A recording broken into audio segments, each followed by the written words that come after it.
औ कहाँ थियो आज तिमी? आज यसो साथीभाइसँग घुम्नु गएको थियो। कति बजी घडी हेऱ्यौ तिमीले? घडी त हेरेँ, निकै त बज्दै रहेछ। यति बेला हो तिम्रो आउने बेला? 12 मात्रै बज्दैछ नि भर्खर। टाइम टेबल अलिकति तिमीलाई उयो छैन? 12 बजी कोही आउँछ कि तिमी भूत हो? टाइममा आउनु पर्दैन? के भएको यस्तो? एउटा छैन तिम्रो है? टाइममै पो आउनुपर्छ त घरहरू, नानी छ, बुढी छ, या छैन घरमा तिम्रो? छ नि। अन्त त्यसो मात्रै टाउको हल्लाएर होइन नि। भोलिदेखि चाहिँ 7 बजी चाहिँ भित्र पसिन भने चाहिँ तिम्रो हेर न के चाहिँ हुँदो रहेछ हेर न तिम्रो। खानु सानो बन्द गरिदिन्छु हेर न तिम्रो। घुमिरहनु, घुमेर अगाउनु ल। त्यस्तो त नभन न, एकछिन साथीभाइसँग। एकछिन हो तिम्रो। 12 बजी चाहिँ तिम्रो एकछिन हो।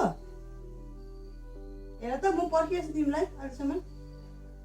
के तिम्रो साथीभाइले 12 बजीसम्म पर्खिन्छ? यसो कहाँ कोही बेला जान्छु नि। कोही के बेला होइन नि, कोही के बेला होइन नि, कोही के बेला भनेर हुँदैन। टाइममा आउनुपर्छ, टाइममा जानुपर्छ, आफ्नो घरको बुझ्नुपर्छ, के कसो हेर्नु पर्दैन। तिमी बुढा भएर यसो घुमेर हुन्छ डङ्गल तिमी अल्लारे बल्लारे केटा हो। अब त तिमी त फ्यामिली भएको मान्छे पो त। त्यो के हो कन्ने केटाहरू चाहिँ डङ्गल डङ्गल डङ्गल डुलिरहेको, लाज छैन।